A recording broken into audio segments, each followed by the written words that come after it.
to continue with shop drawings, curved beams are another menace for detailers, and every detailer will tell you that creating the assembly drawing for a curved beam is a big problem, and basically the drawing needs to be redone completely by hand. And Comosys offers quite a neat drawing when it comes to curved beams as well. And I'll just show you the example which I've just created over here.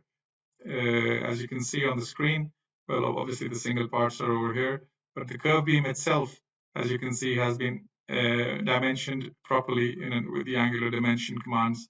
And you can see that it's fairly neat and it's fairly acceptable. Maybe you'll have a few things to do here and there, but generally the quality of the drawing is still much better than most of the commercially available softwares.